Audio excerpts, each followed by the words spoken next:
All right. Hello, everybody. Welcome back to another one of my interviews here on Drip Talk with Blake Roberts. It's been a while since I've done one of these, but I'm back. And as you can see, I got my James Storm cowboy hat on for this. So, who I'm going to be interviewing today, he is a current pro wrestler. He has been with the companies TNA/Impact, WWF, WWE, WCW, FCW, NWA, JCW, and much, much more. He is a TNA legend and original. He is one half of one of the best tag teams, America's Most Wanted with James Storm. He was also one half of the faction Planet Jarrett. He is no other than Wildcat Chris Harris, also known as Braeden Walker. So we will get him on in here and then we'll start on with the interview. Hello. Hey, Blake. How are you doing? I'm good, man. Sorry about the difficulties. No, that's completely fine. All right. Is there anything else you would like to say before we start? No, I mean, as long as you can hear me good and got a good shot. Yep. All right. So the first question I'll be asking you is, when did you start doing wrestling? What made you want to get into it? Well, it was back in the 80s, so it's been a while. Yeah. But usually I tell people that with when I was a kid, you still had the Saturday morning wrestling, and so I just instead of watching cartoons, I was watching wrestling, and I just kind of, it was something that I found interesting, and it captured me just like any fan, and kind of started getting hooked from there. And that's when, pay-per-views weren't really a thing just yet, but it was coming soon, and it just hooked me, man. And I became a huge fan. Definitely, yeah. That's where it definitely starts, getting to watch it and whatnot. So, like, who were some of your favorites to watch growing up? In those early days, it was definitely Randy Savage, the Macho Man. Yeah. So I started watching probably like 86, maybe the later part of 86. And, Savage was on the scene. And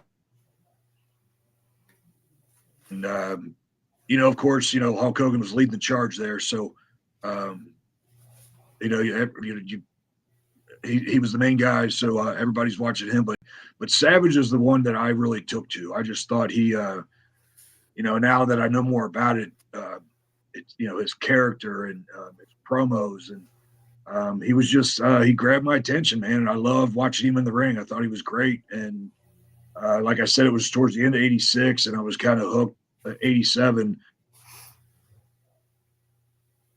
So I was right in that prime time for WrestleMania 3. Yeah. And it's been talked about for so many years how huge WrestleMania 3 really was for everybody, as a fan, for Vince McMahon, Hulk Hogan, the WWE. And I was one of those, like many that we've heard over the years, I was one of those that was just hooked to Randy Savage and Ricky Steamboat. And when I saw, being a fan of the Macho Man already, I watched that match, and it just took me to a whole nother level. And I was hooked from there, man. I was watching it as much as I could. Definitely. Two greats. I can agree with you all the way. Who were some of your trainers that helped you get into the business? I was a fan for a number of years, and I went. That was I was still in school, and by the time I graduated, I went to college, and I just didn't have really any direction. Just wrestling was just always in my brain, and to the point that I really thought I would be good at it. I just had this passion for it, and this desire, and I spent a couple years in college, and it was it was mainly because it was what everybody was doing. I mean, that's just what I was taught. Go to school and go to college. I spent a couple of years there, and I just really had no direction. And that's when I just got serious about it. I said, look, if I'm going to do this, I better do it now. And I did my research. There's wrestling schools out there everywhere nowadays. And, it seems like anybody can get attached to a wrestling school nowadays. But back then, it wasn't as common. So I did some research, and I found a very reputable training center in Ohio. I'm in the northern Kentucky area, and I found one. It was about 3.5 hours away, and it was run by Charlie Fulton. That name, he worked for the WWF. He was part of a very reputable training school that was called the Monster Factory. There's a lot of people still remember that one. But he had his own school, so I searched that out. I went up, I did a tryout. I came back and saved up some money and went out there and started doing some training with him. And I wasn't really aware that there was a lot going on in my area. So I trained up there for about a year. I was driving up every once a week. I was making that drive and doing training for a few hours, driving back, and still holding a full-time job. And but what really helped me was once I got back to the area, after I trained for a while, I noticed it was a wrestling flyer, and there was wrestling in my area, right, not far from where I lived. And so I went to a show. It was actually at the time it was a Smoky Mountain show, which is the company Jim Cornette ran. And I went to one of those and I talked to the promoter, and they said to come back to the next one. And by the next one, Smoky Mountain had pulled out of that the venue, and the local wrestling kind of jumped in. And that's when I was talking to the promoter, and so they were looking for talent. And I lied and said I had more experience than I did, because I think by that point I only had 3 matches. And so I told him I'd had a lot more than that. And but they put me on. I was and I kind of just kind of blew up from there, because they looked at me as like the hometown kid, and I started bringing my family, my friends, and but anyway, back to the point that organization, it was being run by a man named Roger Ruffin, and he actually he had been in the business for a while. He wrestled, but he was also a referee for the WWF. For a number of years. So he did a lot in the 80s and early 90s with the WWF, and so he did WrestleManias. He did some of the big events, Saturday night's main event. But anyway, that the promotion was they also ran a wrestling school. It was called Bone Crushers, which I actually work with today. So it kind of went full circle. But so I started going to Bone Crushers just to kind of fine tune what I had learned, and that's where I really got what I like to call where I learned the psychology of wrestling. I'd been trained pretty good physically. I knew the moves and the holds and things like that, but I didn't know how to put that together in a match, and that's what Roger taught me. And so he really kind of fine tuned what I already had and polished me, and I just became a better worker from then and started working for the promotion. So I was kind of doing their training from then on, and also getting some experience working some events. Awesome. Great story. Who would you say has been the stiffest wrestler you've gone in the ring with in your career? I mean, there's been so many names that you've gone in the ring with. I mean, it's probably hard to choose. Oh, it really is. Because you can, everybody taking those stiff shots, and it's not always intentional. I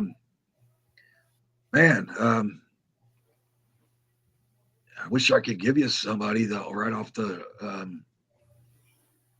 before I really started started making a name for myself and started before I got full time into it. So I started, my first match was in 1994, and I happened to get an opportunity in 1996 to doing a couple matches with WWF. And back then they were still doing the enhancement matches. So, they were still like on the Saturday shows, they would put kind of one of their stars against a nobody. And I got to be that nobody a couple times. And when I drop the names on you, you're going to understand where I'm coming from on this. So I wound up getting 2 matches, and it was just a great experience. I wasn't ready for the big time, nor were they really looking at guys like me. Right. We were just there to make their stars look good. And the 2 names that I wound up having matches with, singles matches, because they actually wound up being a tag team, but it was Ron Simmons and Justin Bradshaw. Oh, Justin Hawk Bradshaw. John Layfield now, but so I'd have to say, I got an introduction then because those guys are supposed to lay it in. They have to look good. So yeah. So I took it, and I learned at an early stage. You take it, you don't complain, and I said thank you afterwards. Of course, they did too. They were 2 super cool guys, but man, I got my claw cleaned in there. I was on the receiving end of that Bradshaw lariat, and then Ron Simmons. He was Farouk at the time, and he battered me around too, but. That's exactly what they should have done. So I expected it. So they kind of come to mind then. As far as those were some stiff matches, but I learned from it. It was a good experience, and to be able to say I did that, and just going on in my career. So yeah, those guys lit me up pretty good. Yeah. I heard that Ron and JBL were some hard hitting wrestlers. So. Yeah. What? Yeah, they kind of got a reputation for that, but that's okay. That's they became a great tag team. So it's just funny when this was before they even thought of being a tag team, and I got to work some singles matches with them. Mm-hmm.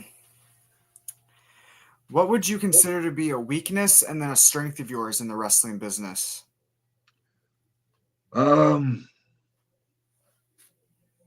I think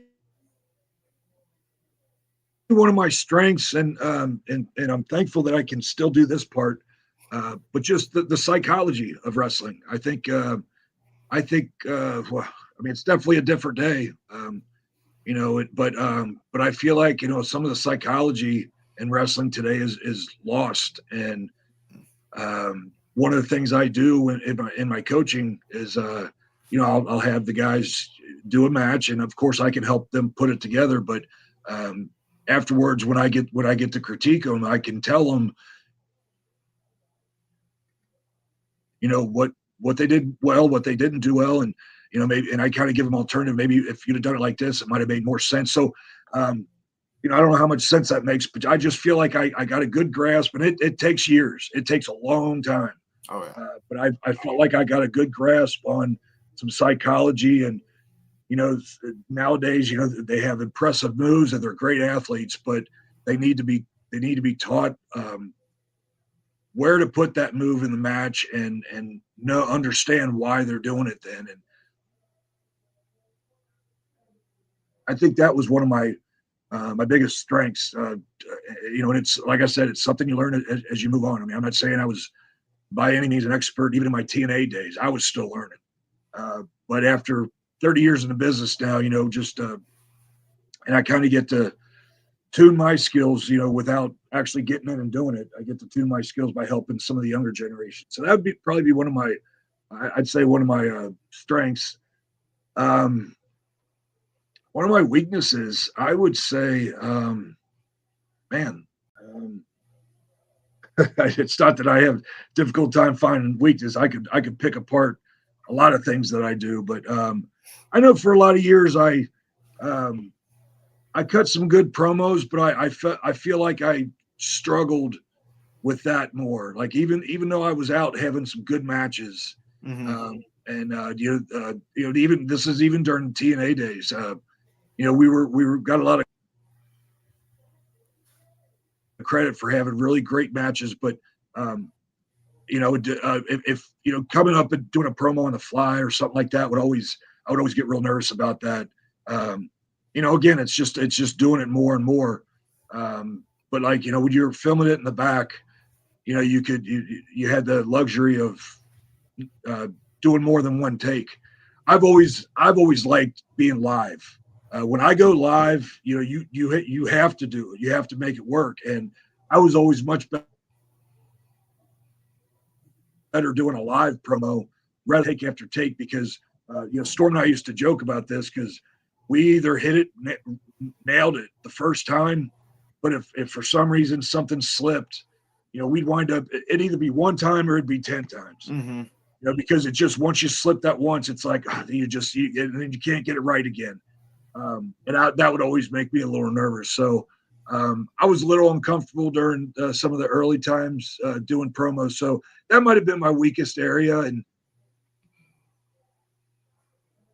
but it's also helped me understand that when in my coaching, that I'm a little more sympathetic with that because it is hard to get out there. And when you're new to it, you don't know what to say. And there's sometimes everybody's giving a generic promo, and I try to take them in a different direction where they have a point to make, and there's different ways. It's kind of like a match, putting a match together, putting a promo together. You got to there's a good start,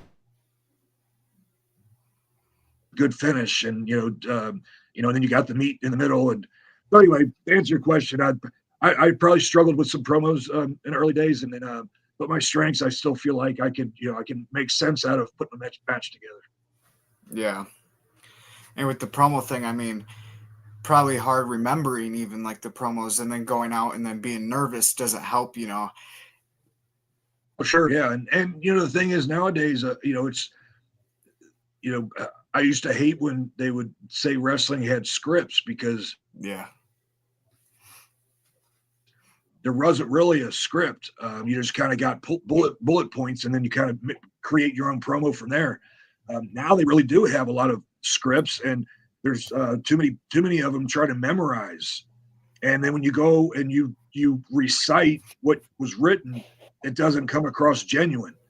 You don't get to feel what your character is trying to express. So I always did much better. And I do this, when I'm helping others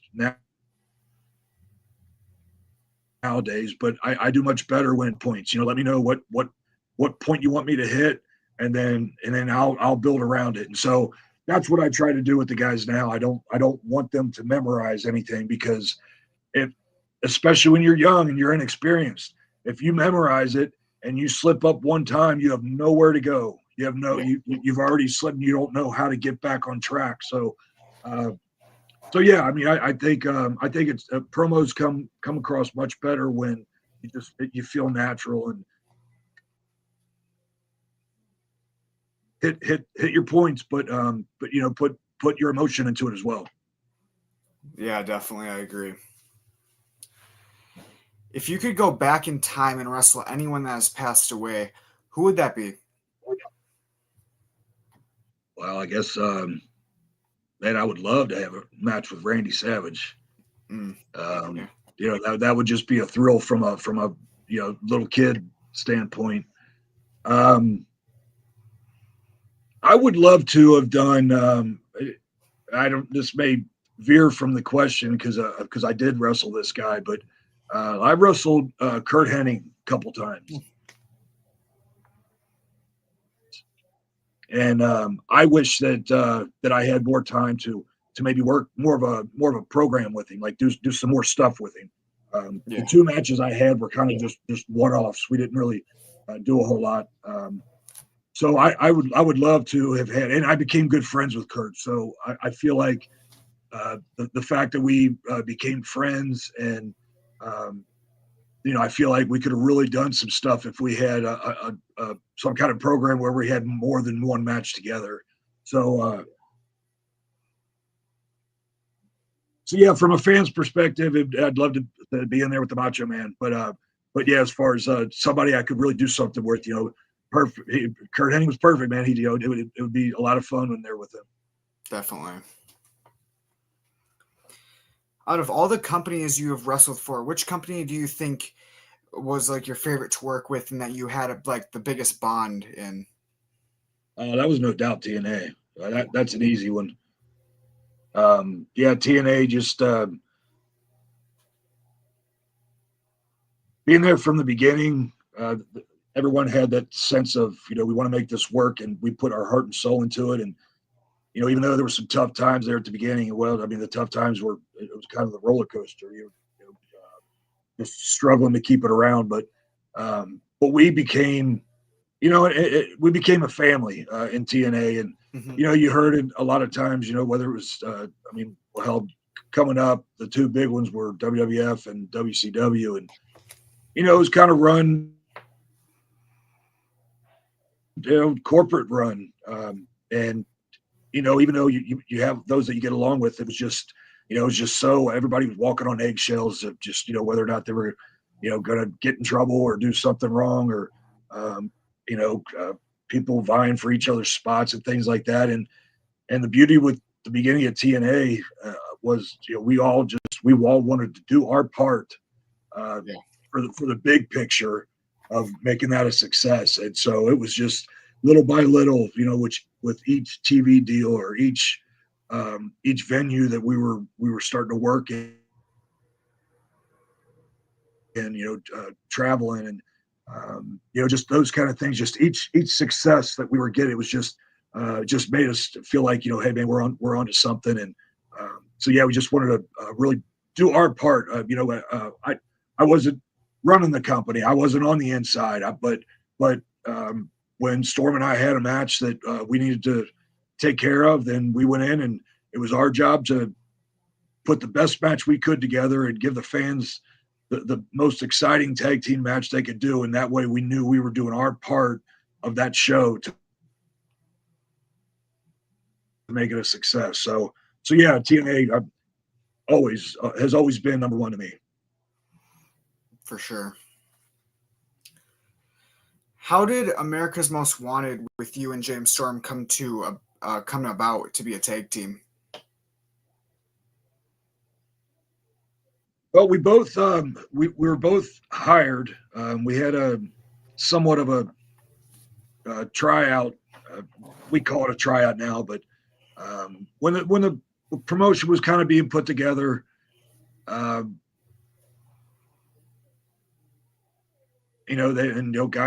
Jeff Jarrett, Jerry Jarrett, all those guys were putting everything together. When they were getting talent together, they were interested in Storm and I. We got our contracts. The very first show, the very first pay-per-view TNA did, Storm and I were in separate matches, but for the second show, so it was still right at the beginning, which was actually filmed the same day. We filmed two shows. Oh wow! That second time is when they put us together. And I think it was, it was kind of a random thing, but the way I like to explain it is, they had so much, and I'll mainly say Jeff, since I've known Jeff for so long, Jeff Jarrett, he had so much on his plate and trying to do, he was a jack of all trades. He was trying to do everything. Well, you have to have your stars, so they have to concentrate on their stars. But they also they want to make new stars and have some homegrown talent. Well, they knew that they wanted to do something with Storm and I. They just didn't know what. And honestly, at that point, we could have easily got lost in the shuffle if we'd have tried for the singles run. So they knew they wanted us, but they didn't know what to do with us. And nowadays, we like to credit. It was a guy that was working behind the scenes. His name was Bob Ryder. some people know the name and some don't, but he did a lot behind the scenes for TNA, and he was there from the creation of it. He was the one signing the contracts, and Storm and I wound up we wound up having a great friendship with Bob. He passed a few years ago, but we had a strong bond with that guy, especially Storm, because they both lived in the Nashville area. So Storm got to see him a lot more often than I did. But Bob was the one that, I don't know who he said it to or how it even came up. We weren't in the conversations, but Bob was the one that said, put them together. Let's see what happens. And so when they did that, Storm and I looked at it like, hey, we want to be part of the company. And it's just one of those situations where they tell you they want you to do something, you just do it. And so they put us together, and, we didn't have aspirations of being a tag team, but if that's what the company was going to give us the opportunity to do, Storm and I, came from old school. We looked at it like, hey, if this is the opportunity, then let's be a tag team and let's just go out and be the best damn tag team there is that they got. Right. And so that's what Storm and I did. We from the get-go, we had known each other for a short time already. So we were already friends. We'd wrestled each other a number of times. So we had good chemistry as opponents. And then the chemistry was there as a tag team because we both came from the 80s of the tag teams where it was just so popular. So, yeah, the guys we watched as fans, we just applied our matches from what we learned and what we knew of tag team wrestling. And then I go back to the psychology. We were putting matches together that made sense. And at that time, 2002, when TNA started, tag teams weren't really a thing anymore. The WWE was the only thing in town. WCW was gone. ECW was gone. And the best that WWE was doing with tag teams was they would take two singles guys and put them together for a short period of time. Yeah. So two singles wrestlers were a tag team. They'd win the titles. They lose the titles after a short time. Then they'd start feuding together. So there just wasn't those tag teams of, the 80s and early 90s and that. So what we did, I think we got a lot of attention was because we brought the art of tag team wrestling back. And so those early days after TNA started, that's what really got the attention. We got people got their eyes on us, and they were like, man, they were really getting into our matches and getting excited. So that was it. Started with Bob Ryder, Jeff, and Jerry. They jumped on and were like, let's do it. And they put us out there, and it was magic from there. Definitely. And definitely Hall of Fame worthy tag team. Do you feel like you're like we could see you and James in the TNA Hall of Fame in like the near future? I'm not in control, Blake. That would be awesome. I would love to be part of that TNA Hall of Fame. Some super big names are in there, and I feel like we've done. We made our mark in tag team wrestling and TNA, and both of us did some singles careers. Hell, Storm actually won the world title, but as far as a tag team, I feel like we'd be best going in together, and we'll see. I mean, we'll see down the road. It'd be a great thing. I'd be honored to do that. So hopefully, maybe one day. I do know the only. There's a list of names in there, both men and women. But I believe the only tag team that's in there is Team 3D, the Dudleys. So I say we need a tag team in there next. Yes, I agree. Unless we're counting the Beautiful People, but I don't know if that was a tag team or like a trio. Yeah, they could count. Yeah, it was a trio, but they did a lot of tag teams, so they could count. Yeah. How did the name Braeden Walker come about in WWE, and did you like the whole Braeden Walker name? That's it's funny when people bring it up because since the whole run disaster, it's easy to pick it apart. But to be honest with you, and I've said this in more recent years because I was bitter for a long time, but when that name came about, I didn't mind it as much as people think I do. I always complain about the whole package. Like they didn't do a whole lot as a whole to really present me very well. And, you can always, a lot of people point to the name. They say, well, that's just an awful name. And they bring up, especially since I had done so much as Wildcat Chris Harris. But the truth is, man, when I got signed there, I knew from the start, I knew that Wildcat Chris Harris was not going with me. That was just I knew that enough about the business to know that that my name was probably going to change. That's just how WWE works. They want to own it, and Chris Harris is my real name, so they want to be able to own the copyright or the trademark or anything like that. So it didn't surprise me at all that we were coming up with that name, and I did have a little bit of say, I guess. I remember, or vaguely remember, trying to come up with a name, but I also remember doing it the day of, and it seemed to be very last minute. Like there was not a whole lot of thought put into it, and it was just it was a combination of things. I think different people were throwing in ideas, and I do remember them coming to me with a list of names, not a list of names, but just different ideas. And right. But anyway, the point is, Braeden Walker. I don't know where Braeden came from, to be honest with you.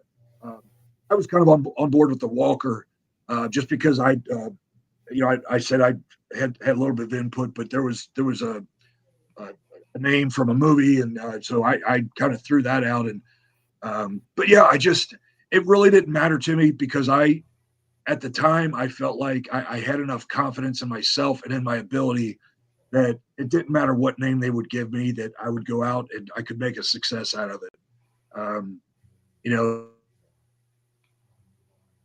But then, and when it came time, it just you kind of got just a generic name, and and they presented me with, I know I had generic music and generic gear, and it was just when you put all of it together like that, that's when it becomes like it just really kind of plain and not interesting. But putting the name together, it didn't bother me because I had enough confidence in my ability. I felt like if given the opportunity, I could get out there and make it. I could have made something with Braeden Walker. So, yeah, I agree. What was your reaction to getting asked to wrestle for TNA for the first time ever? They came up and approached you. So what was like your reaction to that? Well, I was really excited. I mean, I was thrilled that, of the opportunity. But you also have to remember, he said, I mentioned that WWE was the only game in town.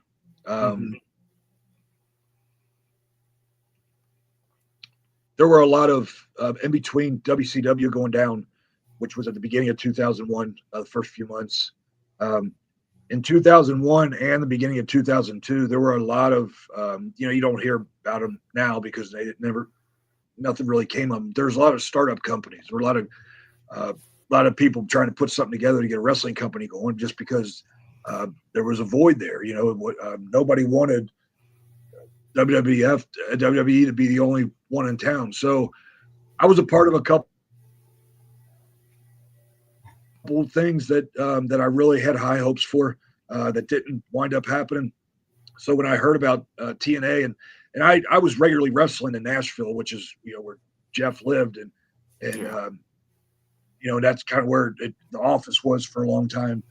So I was down there working anyway, doing a lot of shows down there. And when you hear rumblings of that, you kind of, part of you is like, okay, here's another one, but let's I'd love to be part of it. And then the other part, when I heard that Jeff was involved, and his father, Jarrett, who had run wrestling companies, before and had a lot of success. And I knew that a lot of the names that were coming in, a lot of them, um, guys that were on the independent scene, but a lot of them were stars in WCW as well. Mm-hmm. So it sounded real good, and just to be part of it, like I said, there was when I said something about almost like a tryout match, there was a wrestling event that was in Nashville. It was run by the promoter I was working for down there. His name was Burt Prentice, big promoter in that area. And Storm was a star for him. And I had been made, like, in the past year or so, I'd been made a star down there. And the TNA, well, I say higher ups, but they were kind of there working out the kinks. I know they had a commentary team there to give a little tryout with. They were doing interviews and just kind of putting things together where they were also scouting talent. And on that show, Storm and I actually wrestled each other, and we had gotten word that they were going to be looking. So Storm and we went out there, and it's still to this day one of my favorite matches. We went out there and just put it all on the line and gave one of the best matches that we've ever done, and hoping that they would notice something. And when we came back, we had both known Jeff from WCW. I think Storm, being in the area, he may have known him besides that. But I hung out with Jeff a little bit in WCW, so he knew of me in matches I did in WCW. But I remember I got to the back and I looked at him, and Jeff winked at me and said, "We'll be in touch." And so right then I was like, oh wow, man, okay, here. And then you're just hoping something happens. And Bob Ryder, I mentioned him before. We got a call within days about signing a contract, and so we signed a contract to be on that first event. And so yeah, I was excited to be a part of it. I didn't care what I was doing, but the fact that I was going to be part of that first event, that's all I needed, because I felt like, once I got my foot in the door, I would, hopefully my talent would show through, and we'd be on to bigger and better things. Definitely. That's a great way in. Yeah. How and where did the nickname Wildcat come from? And I've been asked that, and I really don't have a good story for you, man. When I first started, I went through a list of names that I had kind of written down that, when I think back to that list, some of them were crazy, but one of the names I wrote down was Wild Man. And it just had a little to do with the way I wrestled, and some of the guys that I had trained with kind of was calling me that. And so I actually was Wild Man for my first match or two. And I don't know if it had something to do with, like, once I started wrestling in my hometown in Kentucky, if it kind of had something to do with that, like a Kentucky Wildcat. I've been asked many times if it had anything to do with the basketball team, and I'm not even a basketball fan, so it really had nothing to do with that. But it just kind of adapted into the Wild Man, kind of went into Wildcat, and it did, and it just went with it. The fans just loved it. They started calling me Wildcat. So it was on the indies with me for that long, and and you never know once you get to another level if that would stick or anything. I just had no idea. But the fact that TNA was willing to use it, and same with Storm. He was the Cowboy, James Storm, and they stuck with that, and they put us together like that. So yeah, we were just complete opposites put in a tag team. Yeah. And, just kept those names. So yeah, just kind of started in, just kind of ran in the way it started, but man, it stuck. That's fun. Well, I mean, it suits you for all these years now, so I mean, yeah, it just kind of fits now, I guess. Yeah. Who was one wrestler you never got to get into the ring with that you wish you could have during your time in TNA? I lost you there for a second. What was that? I'm sorry.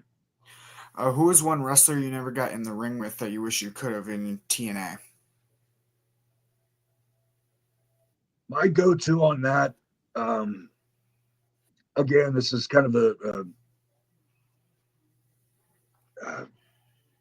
I was in the ring with him once, but not a singles match, and that was Kurt Angle. I really wish, being that he was there and he was a huge part of TNA and a huge part of taking us to the next level. I got to wrestle one of those King of the Mountain matches with him. I was in there with it was Kurt Angle and Samoa Joe, AJ Styles, and Christian Cage. So for me to be a part of that group was a true honor right there. And I got to mix it up with Kurt a little bit in there, but not much. And then right before I left, I was doing a lot of some of the backstage skits. I was doing some vignettes and stuff with him. I was told that it was going to lead to more things, but I wasn't around long enough to see if that was going to pan out. But Kurt and I think Kurt would tell people too. I think he has that. His prime was in TNA. He had some of his best matches of his career in TNA. And so I felt like, Kurt was, I witnessed it. He's a machine. Even with through injuries and things like that, you would never know it. He'd go out in that curtain, through that curtain, and he just became a machine in there. And I just felt like what a test that would be for me to be able to do have a singles match with him. So I always wished that would have happened. I regret that it didn't. It just, it was a timing thing, but I would have loved to have had a match with Kurt Angle. Yeah, he was one of the good ones in the ring too. So. Oh, one of the best. Yeah. Yeah. After leaving TNA after about 7 or 8 years of being there, you then signed to WWE as Braeden Walker, which we talked about. What was like the transition like from TNA, from being there for so long to this different company? Yeah, it was a whole nother world. It was definitely I went and I felt like because I got word that they were interested, and so I felt like they wanted to do something. But then once I got there, it was just nothing like what I had thought it was. It was there was just not any support, and it was such a different world that I dreaded going to work, and that was going back from being a fan and even getting in the business, that a lot of people they would be lying if they said that wasn't their ultimate goal, was to work for the WWE. And it was just nothing that I thought it was, at least at that time. I can't speak for before and I can't speak for it now. From my understanding, it's a lot different nowadays, and a lot of people are happy to work there. But when I went in 2008, it wasn't. It was very cutthroat, and guys not wanting new guys to come in, and so it was just it made it very difficult. And me being having as much passion as I do for the wrestling business, for it to make me not even want to go to work and not even want to have a match. I was going to work and hoping I didn't get a match, just because it was it was just the pressure was getting to me. I was just a very unhappy person, and so yeah, it was a completely different world, at least my experience. I know a lot of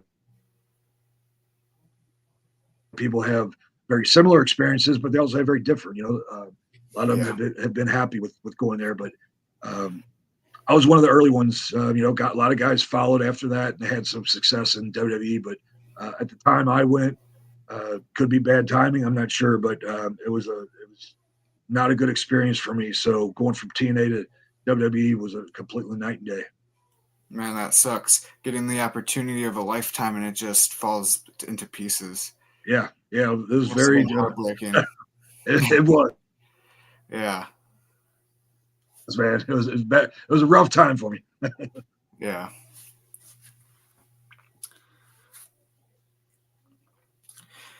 So talking about the fake Sting incident that you were part of, what was it like getting to do that fake Sting at WCW Halloween Havoc 2000, and what was like the lead way into getting into that whole thing? Yeah, that was incredible, man. That was a huge highlight in my career. Uh, I had spent the majority of that year, it was 2000, in WCW, and on the Nitros and Thunders, we did a lot of security, being the group that I was with. But on the other shows, the WCW Saturday Night, and then they had their WCW Worldwide on Sundays. Those were the shows that we were getting some matches on. So I got to work with a lot of top guys, a lot of great experience with some matches there. But it was I'd been around the company for the year, so a lot of them knew who I was, and hopefully they saw some talent. But it really fell on the whole angle they were doing. It was with Jeff, Jarrett, and Sting, and that for the Halloween Havoc gimmick, I guess they were going to have a number of Stings kind of come after Sting. It was set up by Jeff Jarrett, and so they had different ones. They had they had the surfer Sting, and then the Sting with the colorful. I just had everything. What with my figure and my hair and everything, it just really resembled the Crow Sting. He was in the rafters, and he had his long hair. And so they the fingers pointed at me. So let's get Harris to do that one. And once I had all the gear on, which I think the jacket was actually Sting's, and he was the one that painted my face as well. So to have Sting as he's doing it, he was even telling me, he said, man, because I had my hair down, like he said, man, this is like looking in a mirror from back then. So I thought that was cool. But it was an awesome opportunity, man. And I just wanted to make sure that whatever I did, it was going to be a success. And I actually had more of a role than just showing up, getting beat up, which is what the other Stings did. Because I actually was the one that came up busting through the canvas, came up through the ring, and I drugged Sting down with me, and then we came up, and I got to hit Sting over the head with Jeff's guitar. So I had a lot more of a role than a lot of the other guys did, and I felt like everything went great. Everybody seemed happy. Although I will have to. This is just a little interesting note. I'll say, I wasn't as swift with the guitar as Jeff Jarrett. I hadn't thrown as many guitars as he had, and I actually cut Sting. I cut him. Yeah, so I cut him on the head, and he was so cool about it, though. I mean, he knows stuff happens, but I just felt horrible, and a guy in my position at that time, when you hurt the franchise there, it's like, oh my God, I'm fired tomorrow.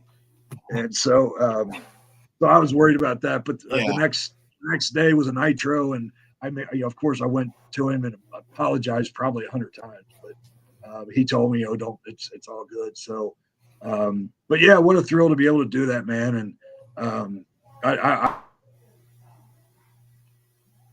really loved that event, and they actually used me more than just that time. A lot of people think it was just that time, but if there were times where they could just give the presence of Sting.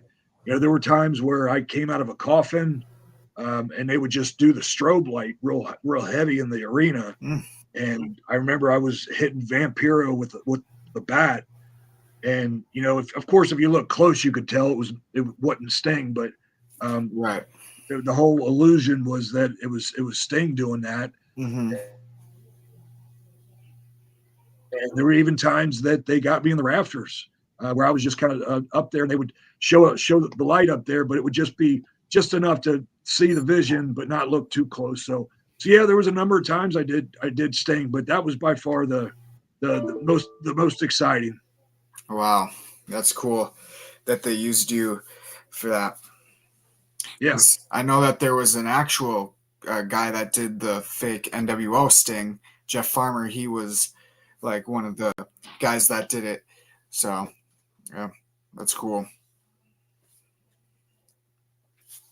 Yeah, he got to work with the NWO. Yeah. Yeah. And then, yeah, I was going to mention that, like, the other Sting things that you did when one was being with Planet Jarrett, the segment in 2006, and then 2010 you did some in TNA as well.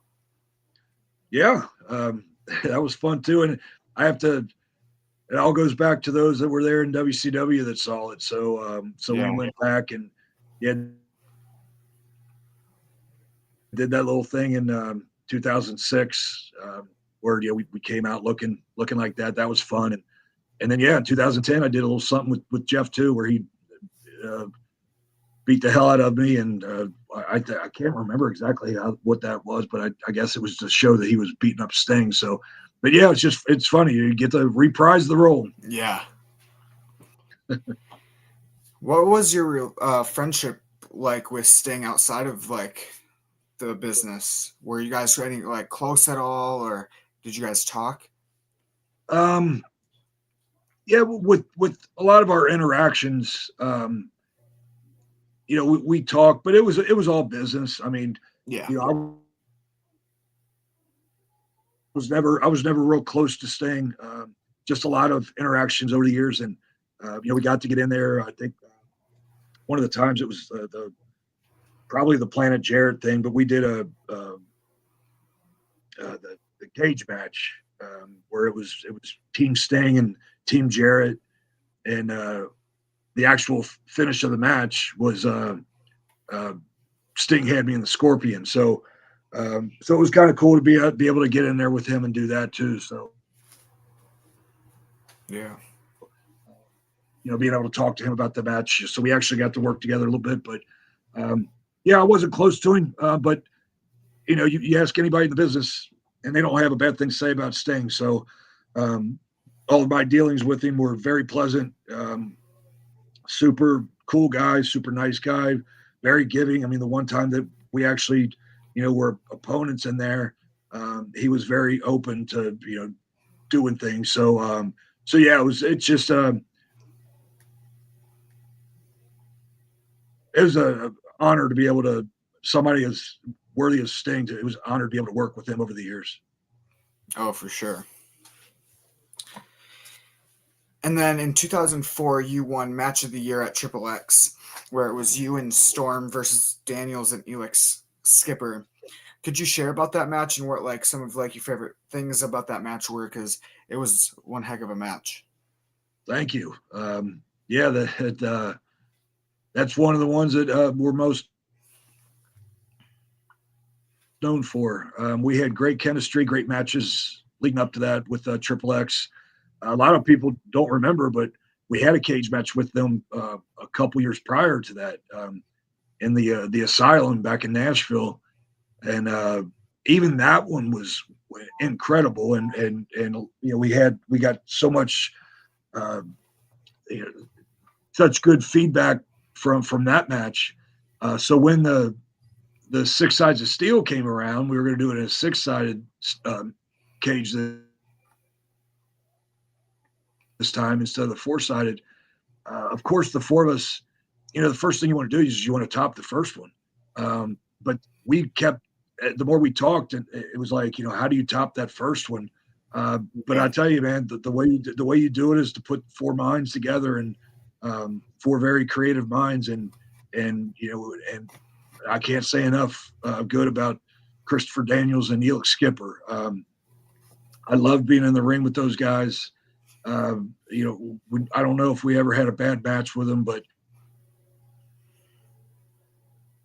in that six sides of steel, man, it was incredible. And the company obviously had enough faith in us because we went on last that night. We were the main event of the pay-per-view, and they trusted us with that. And we went out there and just we did everything that we could just to get the attention just make it as exciting for the fans as we could and everybody watching on pay-per-view. And there was, of course, I talked about psychology earlier. We put a lot. We tried to make sense out of everything in that match, and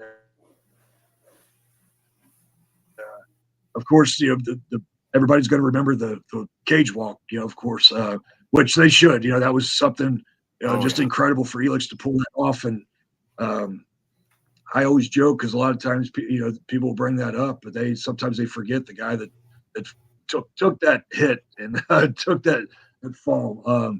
So yeah, I always laugh at that. But yeah, there was just a lot of things. I mean, just getting that match together and it was just incredible. It was incredible to be able to have that platform to get out there and do that. And it's definitely one of my favorite matches. And it was, we beat the hell out of the four of us beat the hell out of each other, and it was a very brutal and bloody match. We all felt it afterwards, but the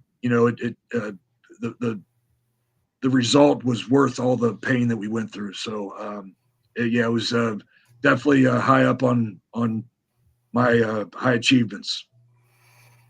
Yeah, no wonder it won Match of the Year.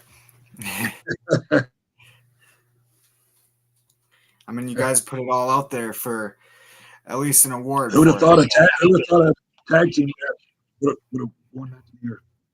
Right. Yeah. Did you guys get an actual award for it that you still have to this day? Yeah. I believe it's right here. Yeah, this one right here. Oh, sweet. It's now this one was this was a TNA award.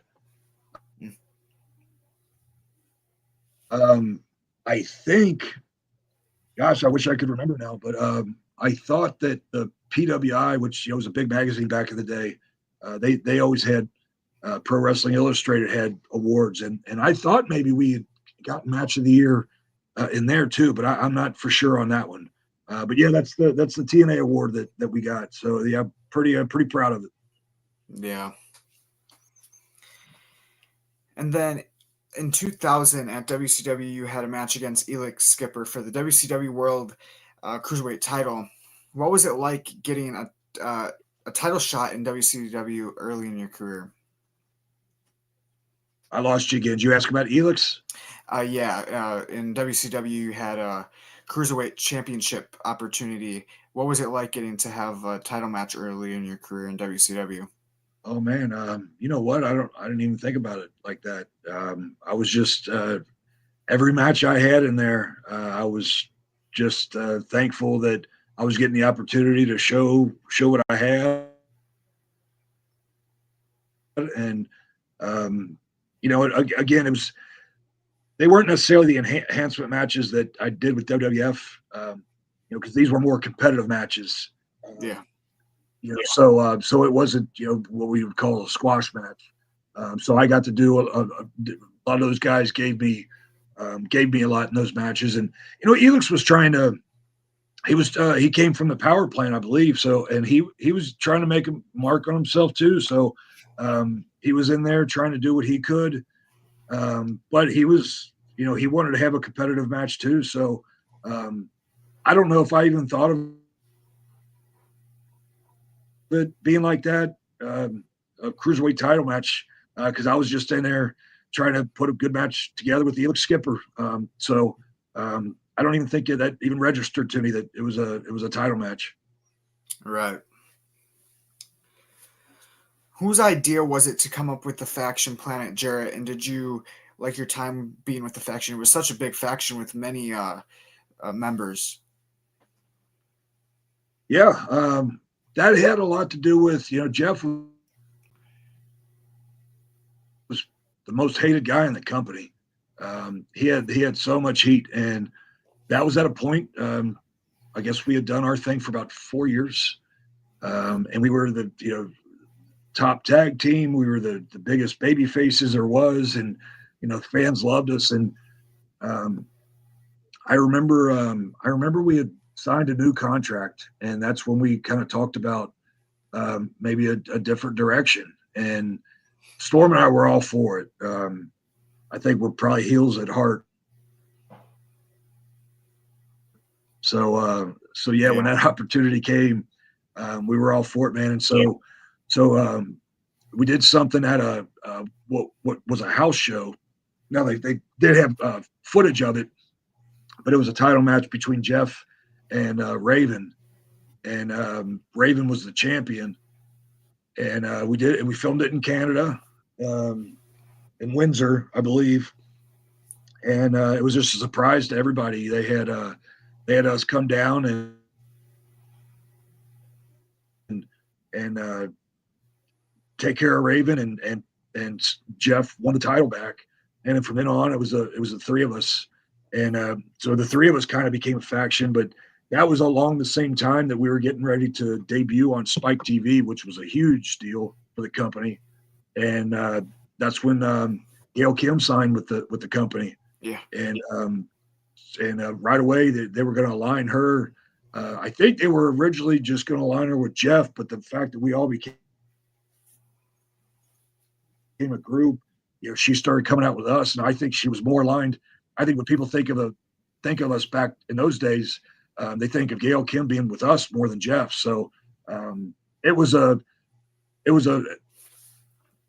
very we were very happy to have Gail added to it. She added so much to the package, and and with the heel run that we did, she was just played such a big part in that. So we kind of became the four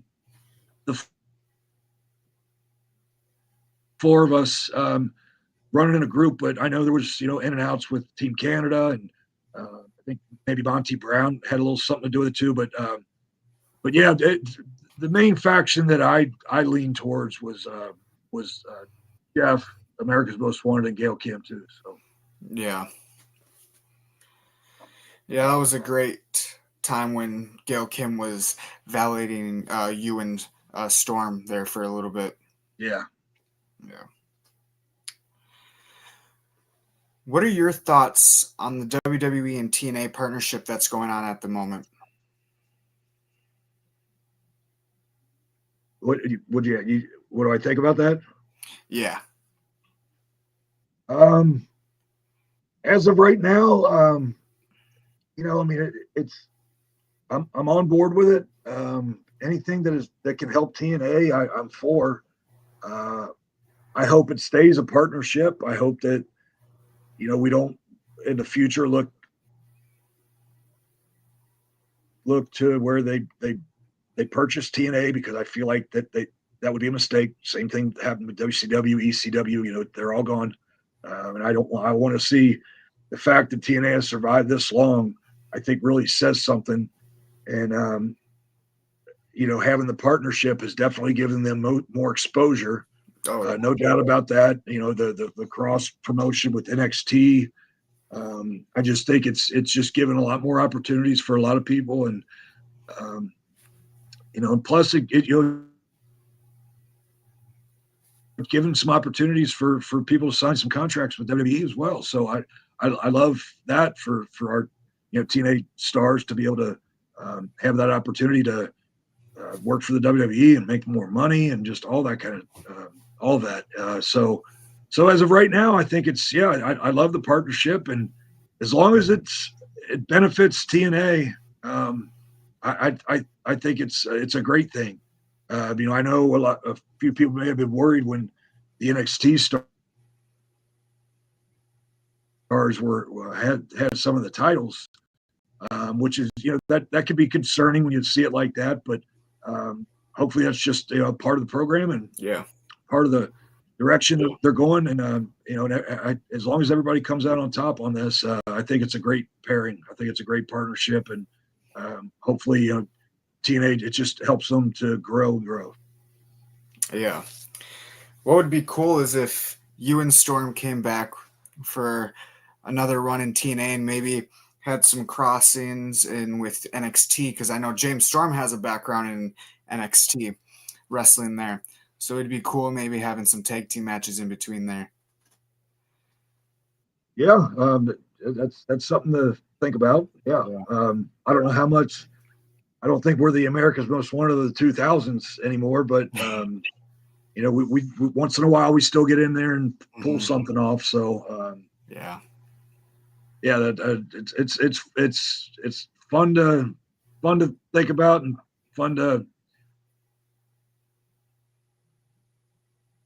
kind of think of the booking part of it, the story part of it. yeah. Is there any on the road travel stories that you could share between you and James that you may have? A lot of stories. Most I can't share. But yeah, just Storm and I were, you know, we like to have a good time. I mean, we it was business in the ring, and we did everything that we could in the ring. But you know, depending on which city we were in, you know, we'd like to go out and have a good time. And you know, we got ourselves in some trouble once in a while, but had some great times with everybody. You know, just you know, Storm's a character, man. He's you know, I've just we've had some great times on the road, and you know, I'll give you one from this is actually before we were a tag team, but it you might think it's a funny story. So it was the night before the very first pay-per-view. So if you remember, I mentioned that we filmed both the first and second show the same day. So we're just less than 24 hours away from being a tag team.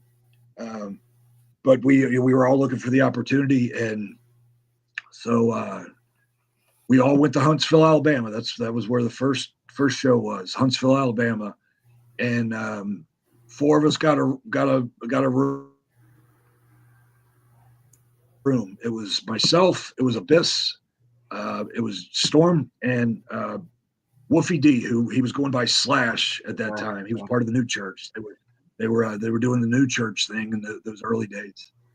And so the four of us got a room. I know crazy cast of characters there, but so Abyss and I were more on the lines of, hey, this is a great opportunity for us tomorrow. We're not doing anything tonight. And Abyss and I were,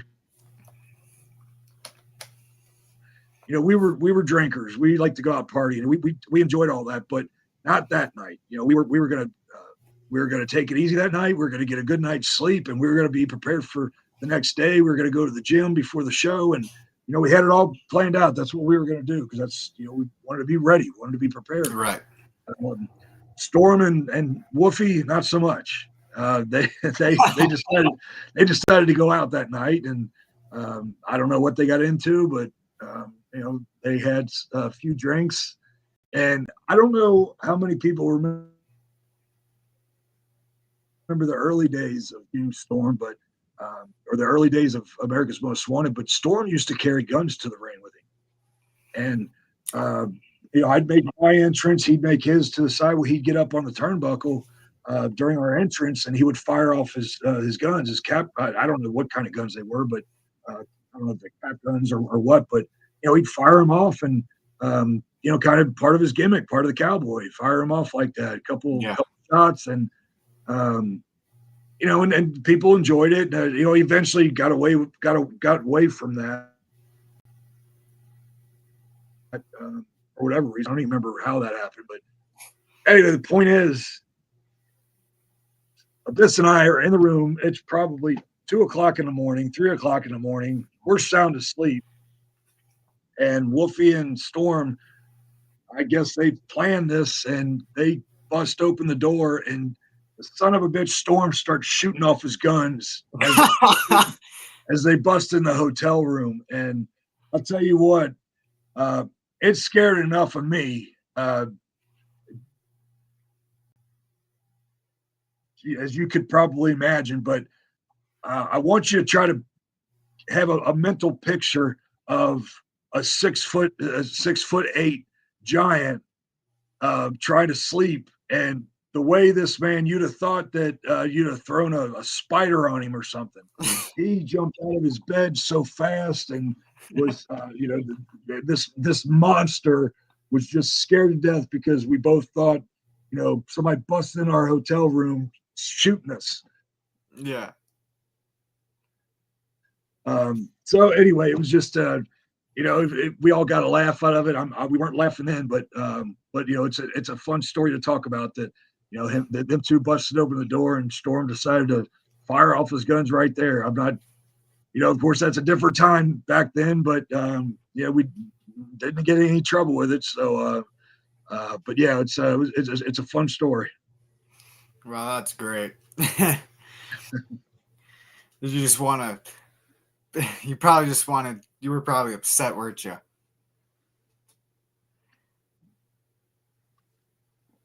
What was that again?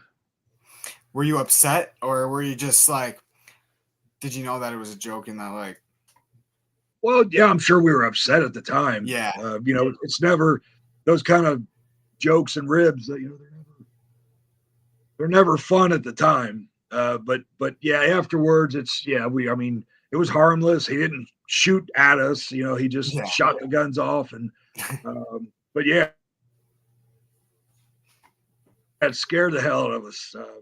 So yeah, I'm sure we were all fine by the next day. I mean, hell, him and I were teaming up the next day. So all was good. Yep. So there was a Clay Davidson song called "I Can't Lie to Me" that you were part of. How did that come about, and could you share about that? Yeah, so I was working a lot of shows in Nashville. For Burt Prentice, I was working down there. Nashville's the country capital of the world, and I guess I got word from Burt. These guys were doing the video of Clay Davidson. They were, if anybody has seen the video, it's kind of it could relate to any form of entertainment, but they wanted to, they were going to center it around wrestling. And so they were going to, they were looking for some wrestlers and, kind of do the story around that. Well, they came to a show and just kind of, I guess, scouting. They weren't like wrestling people, so I don't know exactly what they were looking for. They were the producers, directors, so they had an idea what they wanted. And I know they were looking, or they were directed to look towards one other guy. And I was on the show, and I know by the end of it, they were asking about me. And then I got Bert contacted me and said they wanted me for the video. And I was, it was just such an exciting thing. I was like, hell yeah, we negotiate everything. And next thing you know, they're filming it down at the Nashville Fairgrounds. And I got to meet Clay Davidson. He was an up and coming artist at the time. And,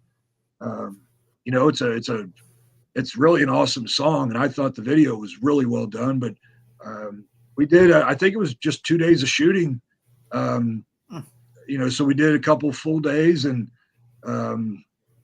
different locations. And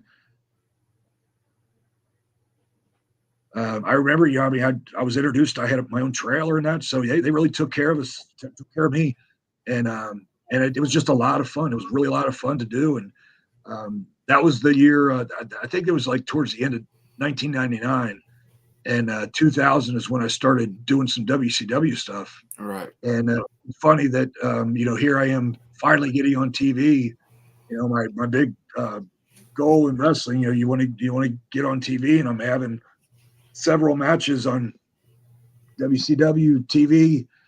And I'm getting recognized more at, grocery stores or restaurants, things like that. I was getting recognized more for the country video than I was by doing actual wrestling. So that's kind of funny to look back on. But yeah, it was played on CMT, so it was a pretty big deal at the time. It was I think it was down for like one of the top videos of the year that year. And so yeah, what a huge accomplishment for me. And it's still cool to look back on something like that. And I feel like I was a baby back then, but it's just a real cool experience to be able to have done that. And just another little note with that, some of the appearances I do, like conventions and things like that. A few years back, I was down in Hazard, Kentucky, or something like that. But I ran into some of Clay's relatives Oh, because we had lost touch, and I mean, not that we were ever really in touch. He sent me a card and a big thank you for being part of the video. But and I was at the premiere party and things like that. But we lost touch over the years, and his family realized it was me, and so we exchanged some contacts and that. And not long after that, my wife and I got on like a Zoom call with his family. Had set it up to where Clay and I could talk to each other, kind of like you and I are doing right now. And right. so it was kind of cool to reconnect with him, and and we've stayed in touch as far as just sending some texts and things like that. So yeah, it was kind of cool after all these years to have reconnected with him and see how he's doing, and he's how I was doing. So it was really cool. That's cool. There was a time in WCW where Terry Taylor was trying to give you a country singer gimmick. Were you fond to that idea, and why did it never come into like full fruition?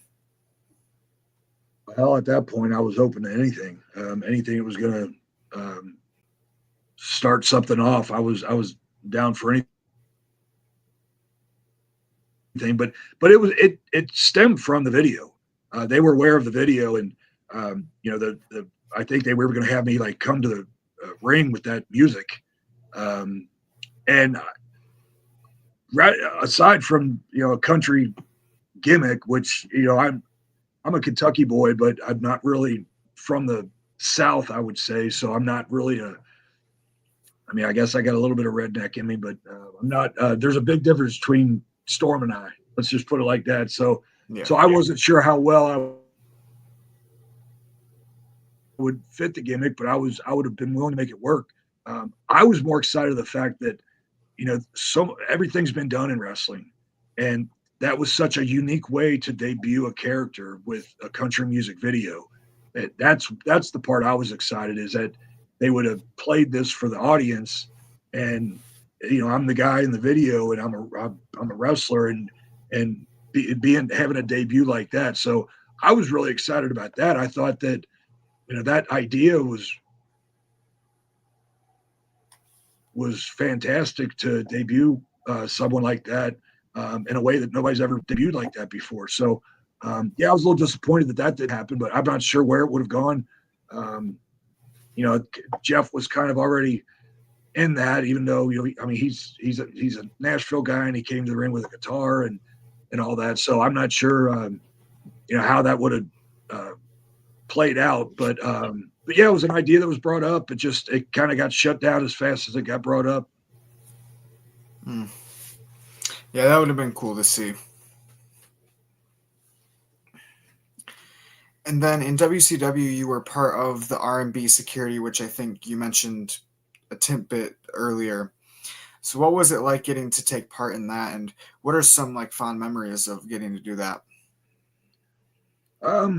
Yeah, it was fun to be part of something like that. I mean, like I said, the security gig was more of on the big shows, the Nitro and the Thunder.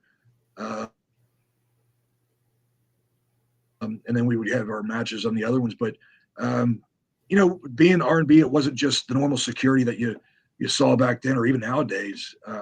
We actually, they had a whole angle built around Russo and Bischoff when those guys came together to so-called run the company. And so they wanted a team of guys that would be their security. And so they called it R&B security, Russo Bischoff security. And but basically, we got a lot of TV time, so certainly can't complain about that, because if we were on TV, we got paid for that show, and so I was excited to do it, and we got to work a lot with a lot of the big stars because they would beat us up, but Yeah, I mean, it was a great experience. It was great to. I felt like that was get my foot in the door, which it did. I had got some matches, and I got the Sting thing out of it, and got to know Jeff, which helped me with TNA. Yeah. But what I remember about that was when it would come time on the Nitros and Thunders, I just remember, I was doing my job and I was doing the part, but watching all the stars interact, doing their angles and during the storylines and things like that, it just made me it made me want to work even harder because I always felt that, and being in my security shirt, I always felt like I don't need to be doing this. I need to be on that end. Right. It just made me want to work harder to get to that level.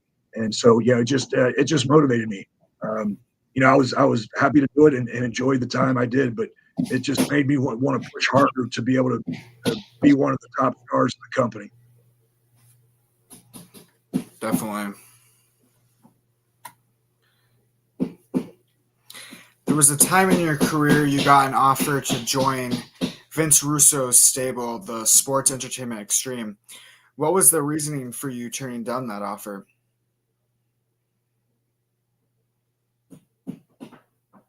Yeah, that whole Sports Entertainment Extreme was a pretty cool little angle. I think it had to do with, even though Storm and I wound up together for a number of years, there were still ideas in the early days of splitting us up. And I think that had to do with, I think that might have been one of them where they were kind of doing the starting little touches of me being in the locker room with the Sports Entertainment Extreme guys and Storm catching me and starting a little riff with me and Storm. But honestly, the reason those never panned out until later on, 2006, was because Storm and I just felt like we had something really big going. And even though we were in those early days, we were still the young guys and we were taught to keep our mouth shut. Which we did, but we felt so strong about that we felt like there was just so much life in America's Most Wanted that to end that quick. And so we actually voiced it, and thank God they were willing to listen to us. And it wasn't us saying no, we're not going to do anything. Of course, we would have done anything that they asked, but we just felt like that there could be something more done with the team, and maybe they saw the value in that, so it never panned out. But yeah, we just kind of got out of that. I think I had a chance to team up with one of those guys, but then I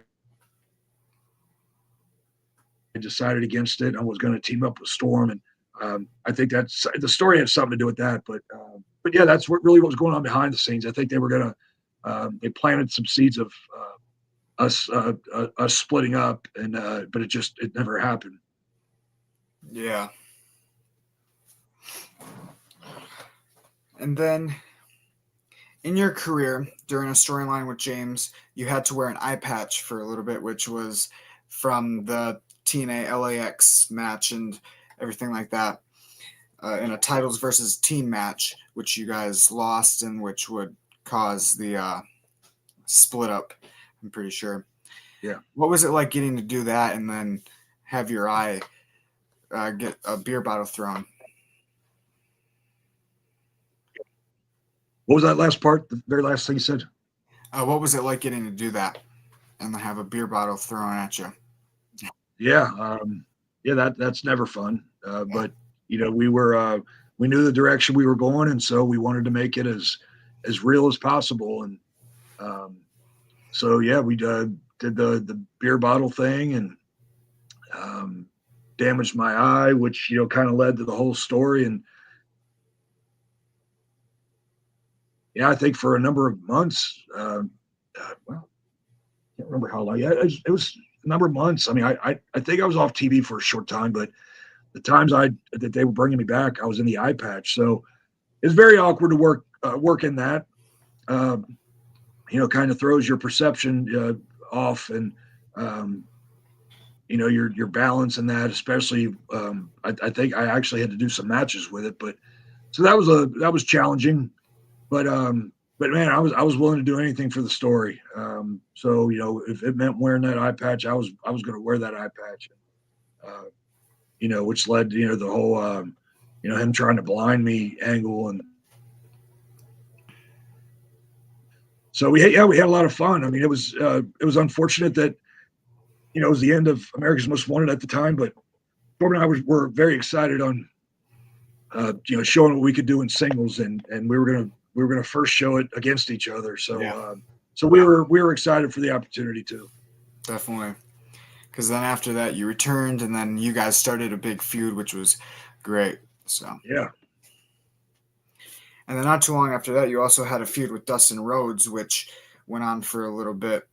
What are some memories of working with Dustin in the ring? I lost you again. I'm sorry. What was it about Dustin? And then a little bit after that, you had a great feud with Dustin Rhodes. What are some memories of working with him in the ring? Well, there was a lot of history there.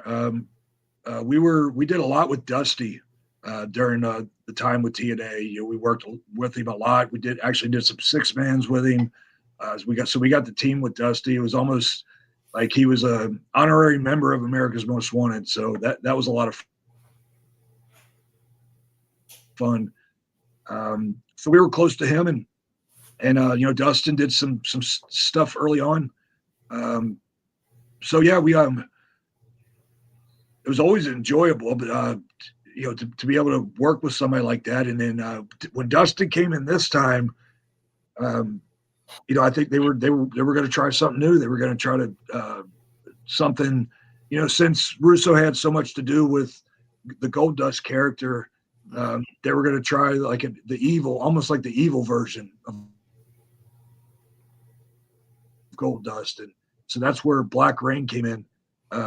So we did a lot with Dustin as far as did some 6-mans with him as well.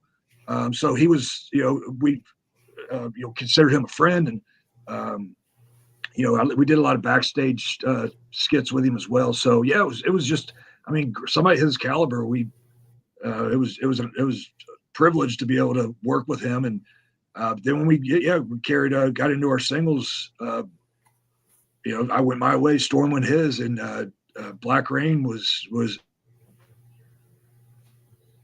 in my future. So I remember he cost me a match against Christian, and then we kind of went in that direction with him, and he took it to a different level. I mean, he took Black Rain was creepy and scary, and so it was I'm not sure how much people really accepted it. I think they may have compared it too much to Goldust, but you once you see the dedication that Dustin would put into Goldust, he would put just as much in trying to get this other character over, and it managed for a while. I'm not sure where that went, but during my short time, yeah, just it was great to be able to work with Dustin. I mean, gosh, consider what the guy's done in the business. I mean, what a pleasure, and it's great to be able to still be in contact with him today. Yeah, and he's still working on AEW like nothing. Like he's brand new. I mean, he's you definitely wouldn't think he's his age, or I mean, he looks great. He's healthy. He's working great. Keeping up with those young guys. Yeah. Not too long ago, you recently returned to TNA for the 1000th episode. Sorry, with you, James, at a 4-on-4 match.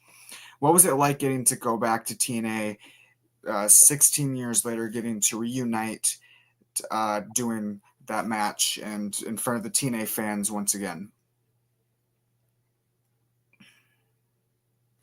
Oh, it's always fun to be able to go back and just grateful that they still remember us. And we it's something we've done for the past I don't know, I guess 5 years, something like that. Just we've gone back and done a few things. I remember I went back and I was there for Storm's 1000th match, And then I think a year at Slammiversary, we came back and we're there for a little bit. And then yeah, like you said, there was the 1000th episode of Impact, and we came, so it was just fun to be able to come back again. And especially we got the team with Team Canada, one of the guys we've had so much history with, and Yeah. Coach Demore, which I got to give him, I credit him, man. He's, when he was running the place, he was the one that was always willing to keep the door open for us to come back and do some one-off appearances and things like that. So I'm very thankful that he was willing to do that. And yeah, anytime that Storm and I can do something with TNA, it's we look forward to that, and just love that the fans are still behind us. Definitely. If you could go back in time and tell your younger self something motivational towards where you are now in life, what would that be?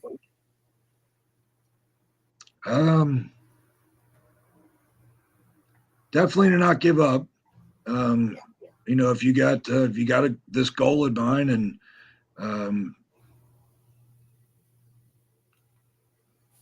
and it's your dream, you have to. There's so much that you have to put into it to achieve it. I think that's where a lot of because I witness it nowadays. It's the guys come in the doors and they got aspirations of being a big star and professional wrestling, but then once they see how hard it really is, some of them don't last, and it's dedication. And I would, young me, I would just be telling myself, it's easy to say, look back and say, be patient, because you want it, you want everything now. But I worked my way through, and I learned as I went, and I worked on the indies, and I worked, and got made it to the big companies, and it's just just to not quit, and just keep striving. You're gonna have some letdowns, but you just got to pick yourself back up and keep going. I would definitely, if things to do over, I would definitely have done the WWE deal a lot different. But other than that, man, I try to look back and not regret a whole lot. Now that I'm at this point of my career, my life, I look back and I'm so thankful for what I did accomplish. And my goal was to be a professional wrestler, and from the day I had my first match, I always told myself, well, I can at least say I did that. Yeah. And but it just I wanted to keep going and just do as much as I could, and the connections I made, the friends I made, and all these big names that I watched growing up. Some of them I can pick up the phone and call nowadays. So it's just really cool, and I'm thankful that I did go as far as I did, and thankful that I'm still part of the business today. That's good. Yeah. Who would you put in your Mount Rushmore of wrestlers?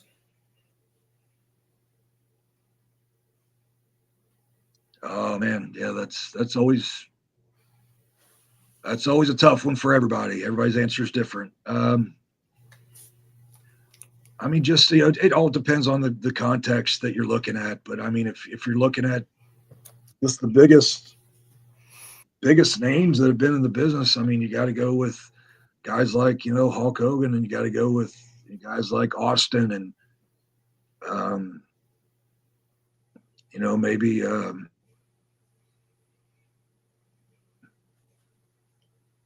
it's hard for somebody like me not to put somebody like Kurt Angle in there.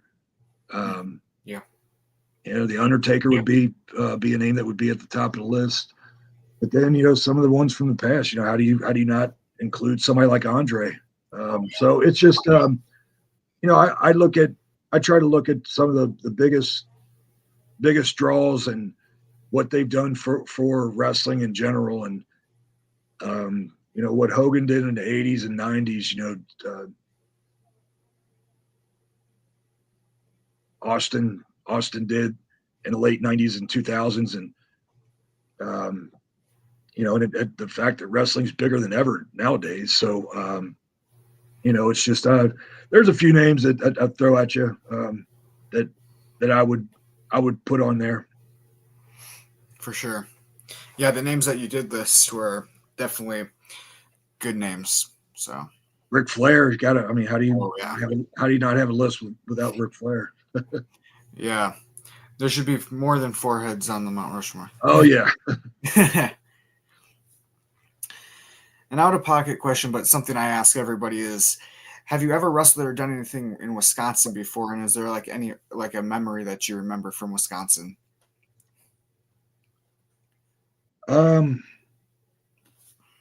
It's cold. Yeah. I've been to Wisconsin a few times, and if I wrestled there, it would have had to have been with WCW. But I couldn't tell you for sure because I traveled with them the entire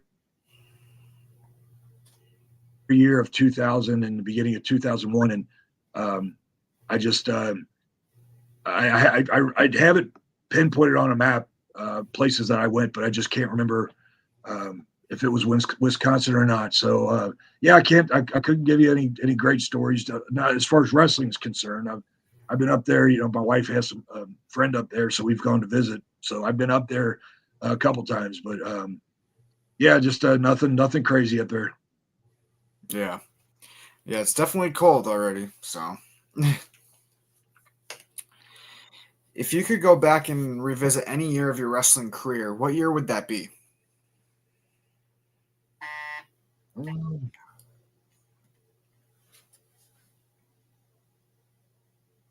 It would man, I would say like it'd have to be the years of like 4, 5, or 6, something like that. Probably like the prime times of America's Most Wanted. We were having so much fun, and while being a success, and running the business hard. So if it had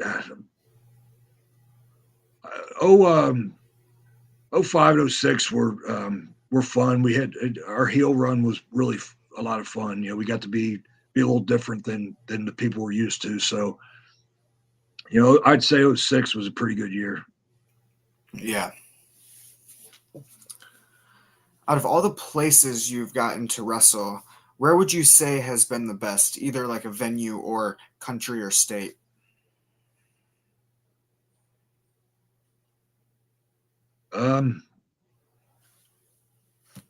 Nashville's probably one of the top of the list. I'd been wrestled there so many times, whether it's independent or with TNA. So I got to make a lot of contacts, met a lot of friends, made a lot of friends. So I spent a lot of time in Nashville. So that's probably top of the list. I would also say Orlando. TNA spent so much time in Orlando that we had a good time there too. So some very successful matches and events in those cities, but also we were there enough that we could really have a good time in those cities too. So those two are top of the list. Yeah. Now, to end the interview, 2 more questions is, what is one thing you would tell your wrestling fans that have been following you since the start until this day and beyond? Well, I mean, definitely a thank you, just for the loyalty and the support. When people bring up that they had, watched me in TNA, I thank them so much for the support, because not only for watching us and helping us become successful, but if they were watching during the days we were there, they were part of making TNA what it was. And whether they were buying the pay-per-views or buying a ticket or tuning in on TV, for us to get some ratings, whatever the case was, it's just a huge thank you, because without the fans, man, we're not here. We got to remember that. We have to. Our job is to excite them and keep them coming back and do something where they want to tune in the following week and or come to a local event and pay a ticket. So yeah, I just it's a huge thank you. And even nowadays, I don't get in the ring as much anymore, but I do still do appearances, and conventions are a big thing nowadays. So I love when I get to meet the fans today, even for them to come up to my table and purchase a picture, or you want to take a picture with us or something like that. It's because we gave them some great memories, and that's really the name of it for me. I mean, for us to people to tell us, like I used to talk about the wrestlers I grew up watching. When they come to me and say, I watched you when I was a kid, or something like that. It's just just for us to have helped make memories for them. Yeah. That's what means so much to me. Yeah, definitely. And then for the last final question, something I ask everybody is, do you have any advice for me to become a wrestler? Oh yeah, man. Kind of like what I was saying before. You better be willing to put in the work.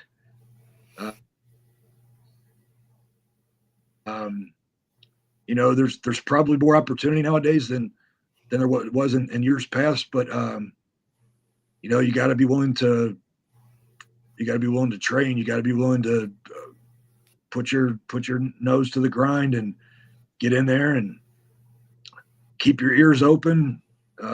Learn from the ones that have been there. Learn from the best. Be open to advice. A lot of the guys nowadays, they want to do it their own way, and they don't want to listen to some of the veterans. And I'll never understand that. So be willing to listen to them and to take criticism, and you're only going to get better that way. And one of the extra other things that I even tell the people I work with, to be a pro wrestler, I still believe in the fact that you're a professional athlete, so you got to look like one. Yeah. The guys that, and I know that some of them make it to TV nowadays, but when you look on TV and your guy in the ring looks like he could be in the second row, you're supposed to be a superstar, so you got to look like one.